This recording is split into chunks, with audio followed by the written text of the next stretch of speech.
Hey guys, okay, so week 2, but let's talk about progress. How do we measure it and what are different ways to measure it? We've got increasing your weight in your lifts. Obviously, every week, if you are slightly improving, slightly increasing your weight, you're getting stronger. If you're increasing your rep range, you're getting stronger, right? Anything that's improving what you were doing the week before, increasing your reps, increasing your weight, increasing your sets, anything along those lines is progress. Another big one is your endurance. So you might notice that you do 3 sets and you need to take 2 minutes of rest just to catch your breath before you start again. Or maybe you do 16 lunges and halfway through you need to set your weight down and breathe a little bit. So being able to watch that throughout the course of the 12 weeks and see how much you improve. See that, you go from 10 lunges with a 10-pound weight needing to take a break to all of a sudden doing that same amount of work without a break, to all of a sudden increasing your weight or increasing your reps and not needing any rest, right? So the rest is an important way to also measure the progress that we're seeing, being able to increase your endurance. Another big one is habitual goals. So seeing progress in your lifestyle, right? Seeing progress in the fact that you're eating veggies every day. Your energy levels is another big one. So if you feel like you're slumped every day and you're exhausted every day, and all of a sudden a month from now, you're feeling really energized, you're able to do more, you're able to have energy when you come home from work.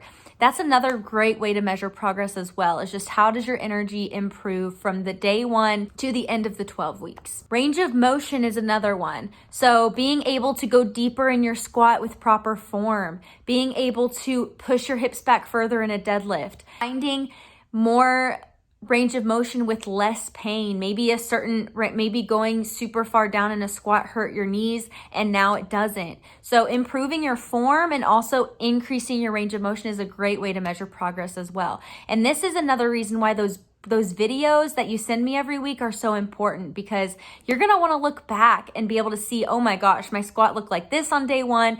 And on week 12, it looks like this. This is amazing. So obviously we have body composition goals, which this is not a body composition program, but you will, if you have a weight loss goal, you can still lose weight without this being a focus in your program. So another way to measure progress would be measuring your weight, doing tape measurements, things like that. If you have a fat loss goal, if you're trying to build muscle, you can do pictures to see progress. Just a reminder, if you haven't done this yet, I would highly recommend taking a full push-up attempt video. So even if you know you can't do a full push-up from the ground, I want you to take a video of you attempting a full push-up, chest touches the floor and comes all the way back up. Now, if you go down and you fall halfway down, that's fine. We want that data to look back on because you're gonna take these every 4 weeks. If you have a pull-up goal and your program has pull-ups in them, start taking some pull-up videos as well, some attempts of you dead hanging from the bar, your arms fully extended,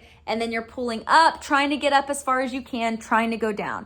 Anything else you have questions on, send me those videos. But these are ways we're gonna measure progress. So videos are a great way.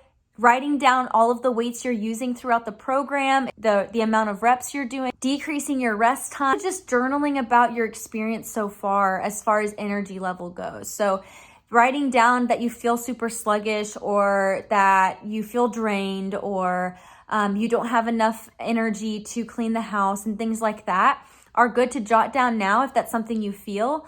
And then 12 weeks from now, re-jotting down how you're feeling day to day and seeing the massive change. Throughout this process, keeping track of your progress is going to be super, super important because you're going to want to look back and see all the progress that you've made. So make sure that you're writing these things down. If there's anything that you really want to see change by the end of these 12 weeks that you're not tracking and you're not sure how to track it, go ahead and ask me, message me, ask me how you can measure that progress. There's tons of different ways to measure. So anyway, let's get after it. Week 2, let's hit it hard, and y'all are doing amazing.